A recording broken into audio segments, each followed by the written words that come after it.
शांति। आपका प्रश्न है 10 साल पहले रिश्ता हुआ था, कुछ कारणों से हमने रिश्ता तोड़ दिया, तब से मैं डिप्रेशन में हूं, क्या करूं? पहले मैं आपको डिप्रेशन बता दूं कि डिप्रेशन कोई तन का रोग नहीं है, ये मन का रोग है।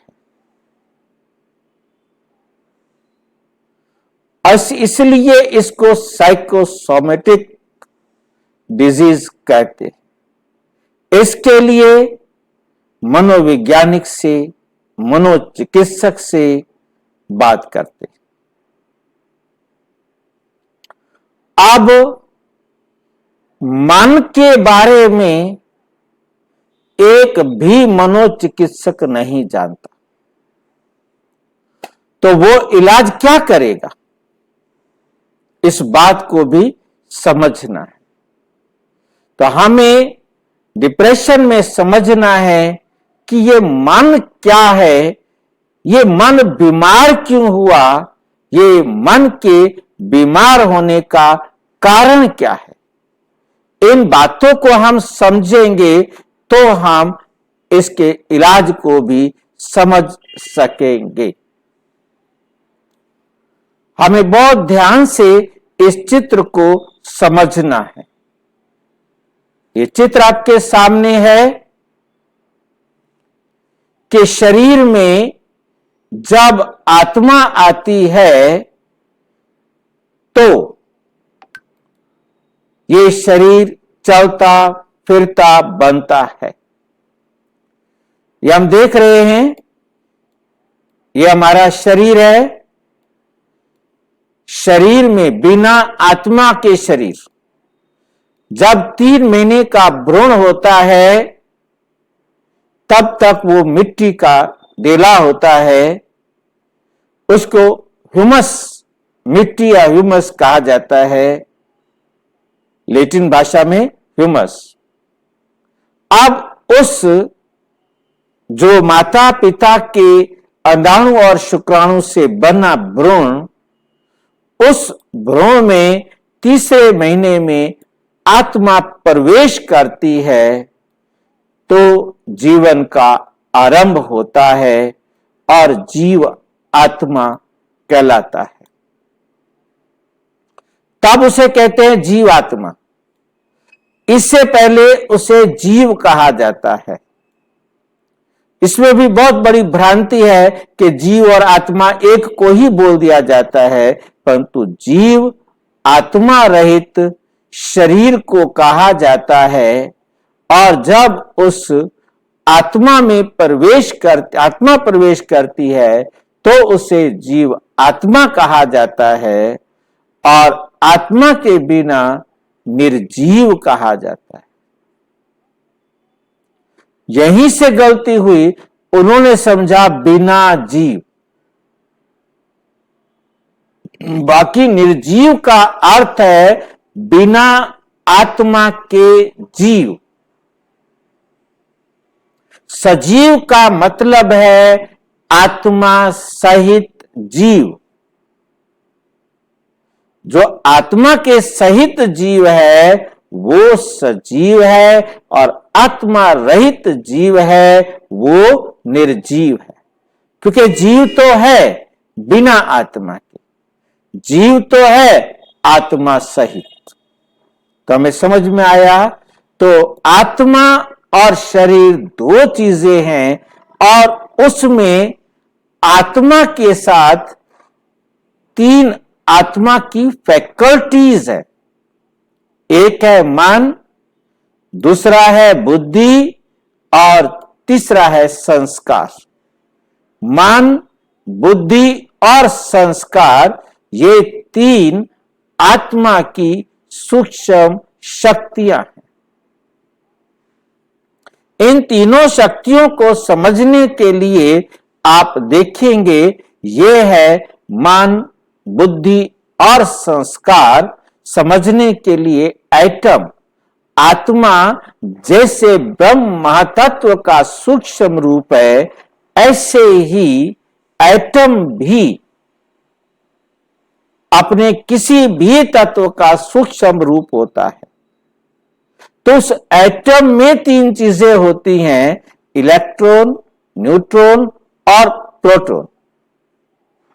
जो इलेक्ट्रॉन है ये आउटर लेयर है, इसको मन कहा जाता है। बुद्धि और संस्कार इसके अंदर होते। ये तीनों से मिलकर के बनता है आत्मा, एटम या आत्मा। तो इसी प्रकार हम अच्छी तरह समझ सकते हैं कि शरीर के अंदर आत्मा शरीर के संपर्क में आती है, उसकी आउटर लेयर, और वो शरीर के हर संदेश को बुद्धि तक पहुंचाने का काम करती है। मन जो है शरीर के द्वारा ठंडा है, गर्म है, मीठा है, खट्टा है, कैसा है, ये उसका संदेश कहां तक पहुंचाती है? बुद्धि तक। तो ये मन का काम है बुद्धि तक संदेश को पहुंचाना। अब ये मन को गरम, ठंडा, खट्टा, नीला, पीला, शरीर के एक एक अंग से जितने भी मैसेज आते हैं, उन सभी मैसेज को वो बुद्धि तक पहुंचाती है। जब वो संदेश बुद्धि तक पहुंचा रही होती है, इसे कहा जाता है चैतन्य मन, सोल कॉन्शियस। और जब मन के द्वारा बहुत सारे ऐसे संदेश आते हैं जिनको वो बुद्धि को देता है, बुद्धि कहते इन पर हम बाद में काम करेंगे, अभी जो जरूरी है उनको करना है। वो संकल्प, वो दृश्य, वो घटनाएं, वो बातें अर्ध चेतन मन में चली जाती। वो अर्ध चेतन मन क्या होता है? वो एक रिकॉर्ड रूम है। जैसे बहुत सारे काम करने होते हैं तो एक ऐसी फाइल बना ली जाती है जिसके अंदर हम वो सारे पेपर रखते जाते हैं कि ये काम बाद में करेंगे। तो वो हमारे ब्रेन के हार्ड डिस्क में चला जाता है। ब्रेन के हार्ड डिस्क है ये जो ऊपर देख रहे हैं, ये ब्रेन जो है वो बॉडी का पार्ट है।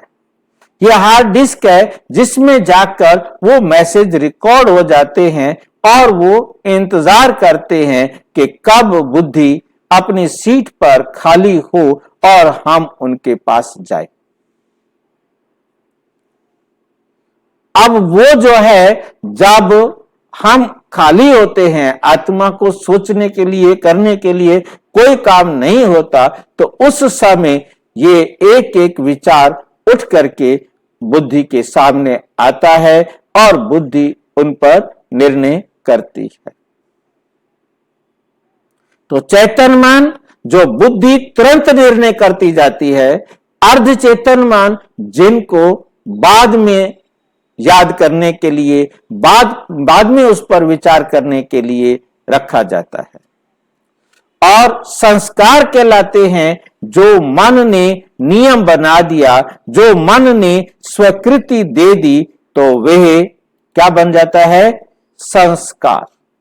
ये संस्कार जो है हमारा संविधान है, कानून की किताब है, जो हमने कानून बना दिए। और जो संस्कार बन जाते हैं वो जितने पक्के होते हैं उतना वो ऑटोमेटिक मन के पास आ जाते हैं, जिनके आधार पर मन सारा दिन वही करता रहता है, जिसे हम आदत कहते हैं। अब हमने जो आदत बना ली है वो मन सारा दिन करता ही रहेगा। ये था, आपको पता चल गया कि आत्मा, मन, बुद्धि और संस्कार, इनका क्या सिस्टम है। अब क्या होता है कि किसी भी कर्म को हम बार बार करते हैं, वो हमारी आदत बन जाती है और आदत अनुसार मन काम करना शुरू कर देता है। फिर उसे बुद्धि से पूछने की जरूरत नहीं रहती, उसे कहते हैं अचेतन मन। उसे आप बुद्धि से पूछने की जरूरत ही नहीं, उसने करते ही जाना है, क्योंकि वो ऑर्डर उसके लिए पास हो गया है। इसी प्रकार कुछ ऐसे संकल्प, ऐसे विचार जो बुद्धि ने बार बार सोचने के लिए कहा और जितना ज्यादा सोचा तो उसका सोचना क्या बन गया? संस्कार बन गया, आदत बन गई। अब जैसे ही फ्री होता है वही संकल्प आता है, उसी को सोचना शुरू। जैसे फ्री हुए वही संकल्प आता है, वो सोचना शुरू। जैसे ही चेतन मन से बाहर आए, मन के पास इतना काम है कि अब कोई भी काम करते वही एक बात सोचता रहता है। वो एक बात इतना घर कर जाती है, वो उसे छोड़ना चाहता है तो छोड़ नहीं सकता, छोड़ नहीं सकता। जिस अब मन उन विचारों को सोचते सोचते सोचते इतना घर कर जाता है कि अब वो थॉट निकलता ही नहीं। हम चाहे चल रहे हैं, चाहे हम बैठे हैं, कुछ भी कर रहे हैं, वो विचार नेसेसरी विचार की कैटेगरी में आ जाता है और वो इतना पक्का हो जाता है और एक ऐसे हार्मोन्स को रिलीज करता है जो हमारी बॉडी के अंदर हार्मफुल होता है। और वो टेस्ट बन जाता है। जैसे एक शराबी को शराब पीने का टेस्ट आने लगता है, बीड़ी पीने वाले को बीड़ी का स्वाद आने लगता है, ऐसे ही उस विचार के द्वारा निकला गया हार्मोन्स जो बॉडी के अंदर उत्तेजना, जोश, भय, चिंता, ईर्ष्या, बदले की भावना को बढ़ा रहा होता है, वो भी अच्छा लगने लगता है। बाकी कोई काम अच्छा नहीं लगता। फिल्म चला दो तो फिल्म देखना भी अच्छा नहीं लगता, स्टोरी पढ़ना अच्छा नहीं लगता, किसी से बात करना अच्छा नहीं लगता। बस दिल करता है कि वही बैठकर सोचूं।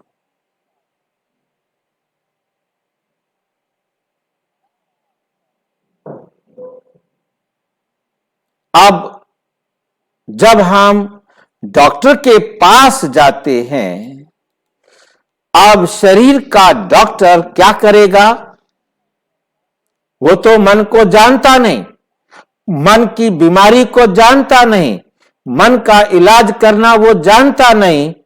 उसके पास तो शरीर है।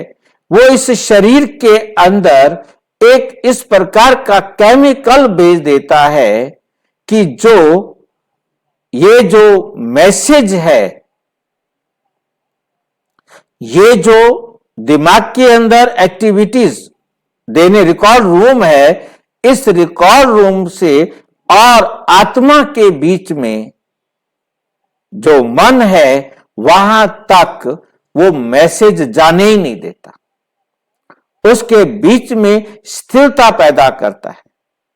जैसे आप समझते हैं कि हमने किसी अंग का ऑपरेशन करना है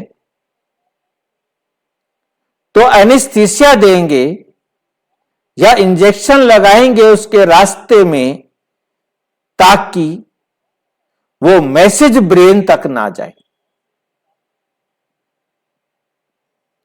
वो ब्रेन तक मैसेज नहीं जाएगा, फिर डॉक्टर कितना काटपीट चीरफाड़ करेगा उसको पता ही नहीं लगेगा। तो इसी प्रकार से वे भी एक छोटी मात्रा में एनेस्थीसिया होता है, जिसके कारण ब्रेन के अंदर वो जो संदेश है वो मन तक नहीं जाता।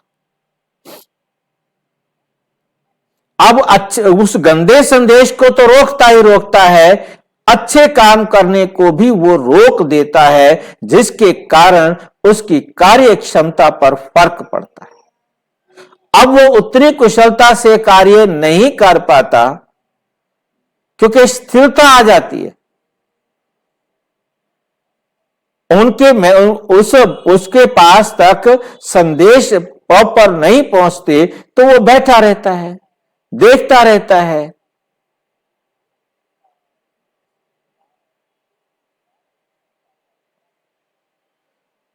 जिसके कारण वे जिंदा लाश बन जाता है।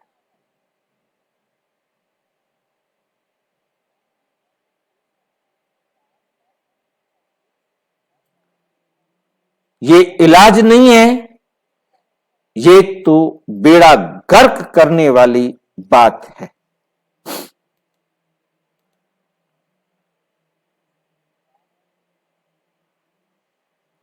अब परमपिता परमात्मा आकर इस संसार को इस नरक से निकालने के लिए ये वंडरफुल युक्ति सिखाते हैं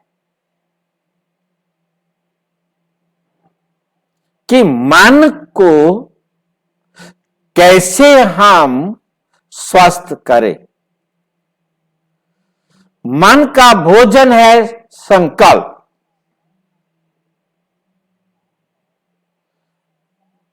अब उसे मोटिवेट किया जाए कि आत्मा का भोजन श्रेष्ठ संकल्प है और श्रेष्ठ संकल्प सिवाय परमात्मा के और कोई दे नहीं सकता। तो जब हम श्रेष्ठ संकल्प लेना शुरू करते हैं तो हम डिप्रेशन से बाहर निकल आते हैं। श्रेष्ठ संकल्प परमपिता परमात्मा आकर देते, सत्य से संपर्क में लाते, सत्य ज्ञान देते, जिस ज्ञान से हमें समझ में आता है कि हम ये शरीर है ही नहीं, मैं आत्मा हूं और मन मेरा मंत्री है। मन मेरा मंत्री है। मंत्री बोला जाता है सलाह देने वाले को। मन है सलाह देने वाला। जो शरीर के द्वारा मैसेज आते हैं उनको बुद्धि तक पहुंचाना यह मन का काम है और बुद्धि का कार्य, बुद्धि का ऑर्डर इस शरीर से कराना यह मन का कार्य है।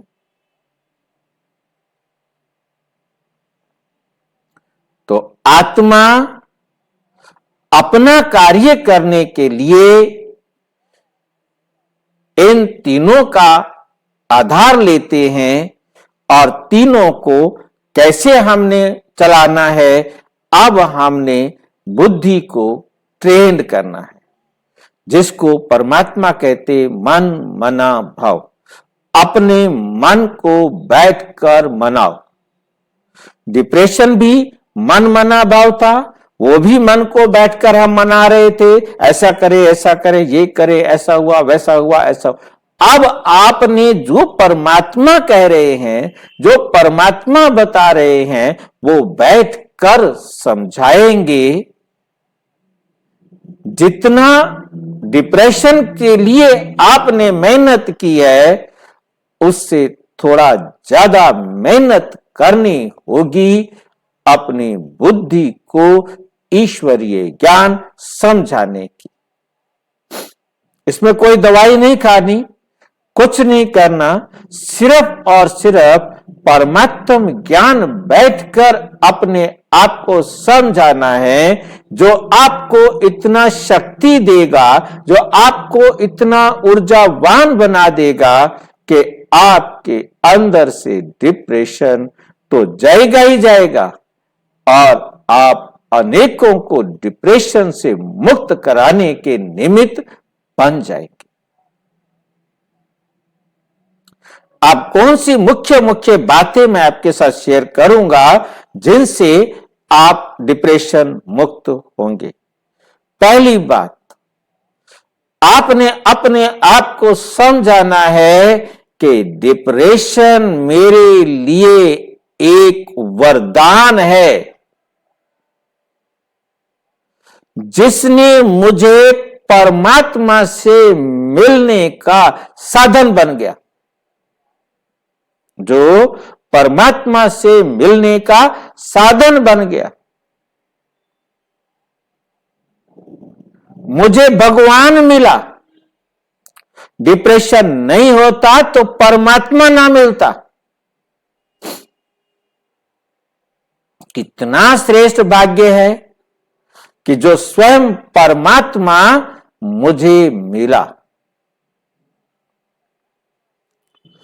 जब ये खुशी, ये नशा, ये उमंग, ये उत्साह होगा, ये उमंग, ये उत्साह होगा तो ऑटोमेटिक आपको खुशी मिलेगी।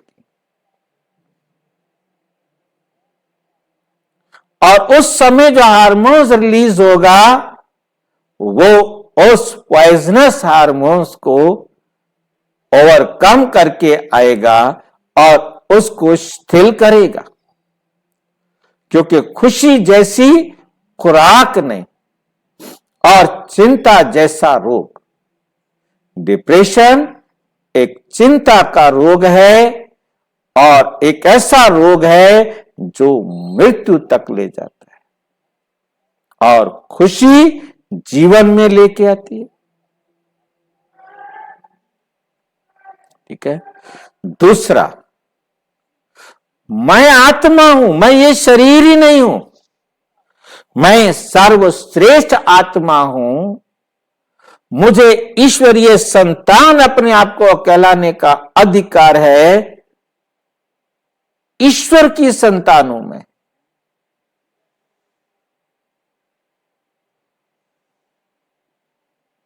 एक राजा के बच्चे को कितना नशा होगा जो एक छोटे से राज्य का राजा है। मैं तो सारे विश्व के मालिक की संतान हूं, जिसकी एक झलक देखने को दुनिया तरसती है, मैं उसकी संतान हूं। वो मुझे रोज पढ़ाने आता है, रोज आकर पढ़ाता है, मेरा मार्गदर्शन करता है, मुझे श्रेष्ठ भाग्य लिखने की विधि सिखाता है, कर्मों की गति का ज्ञान देकर मुझे सत्कर्म करना सिखाया।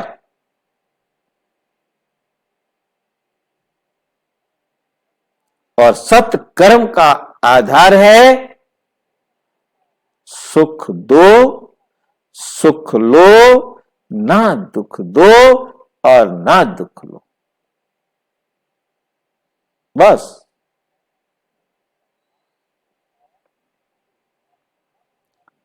ये बात जैसे समझ में आती जाएगी, सुख देंगे तो सुख मिलेगा, सुख लेंगे तो सुख देंगे।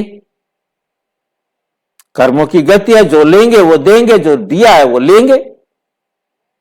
जब हमने लिया सुख तो देंगे भी सुख, दिया सुख तो लेंगे भी सुख। और ना दुख लो, ना दुख दो।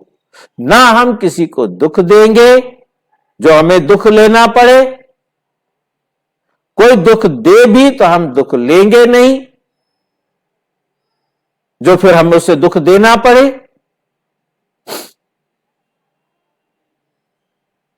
ये वंडरफुल विधि समझ में आ जाएगी तो सहज खुशी से भर जाएगी। और किसी ने हमें दुख दिया है, कोई नुकसान पहुंचाया है, कुछ कारण बना है, तो वो भी समझना है कि ये सारा संसार एक्यूरेट ड्रामा है। इसमें कोई भी एक्टर जरा भी गलती नहीं कर रहा है। जो हुआ अच्छा हुआ, जो हो रहा है अच्छा हो रहा है, और जो होगा वो भी अच्छा होगा। परमात्मा की डायरेक्शन में कोई भी एक्टर, आत्मा गलती नहीं कर सकता। यदि किसी ने मुझे दुख पहुंचाया है तो मेरा दिया हुआ मुझे दिया है, हिसाब बराबर हुआ। कोई मुझे सुख दे रहा है तो मेरा दिया हुआ मुझे दे रहा है, हिसाब बराबर हुआ। तो जब ऐसे सोचते रहेंगे, ऐसे संकल्प चलाएंगे, तो आप सहज रीति से उन दुखों से बाहर आ जाएंगे।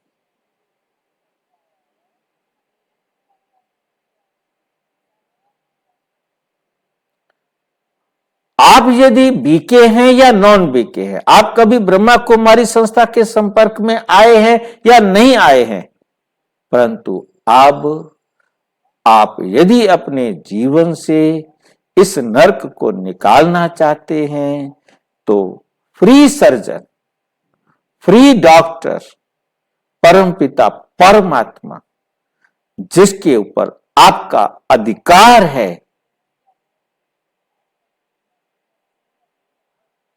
उसकी राय पर, उसकी डायरेक्शन पर अपने जीवन को चलाएं, तो आपके जीवन से दुख, भय, चिंता, ईर्ष्या सब कुछ निकल जाएगा। और अच्छी तरह से समझना हो तो प्रजापिता ब्रह्मा कुमारी ईश्वरीय विश्वविद्यालय के किसी भी सेवा केंद्र पर संपर्क करें।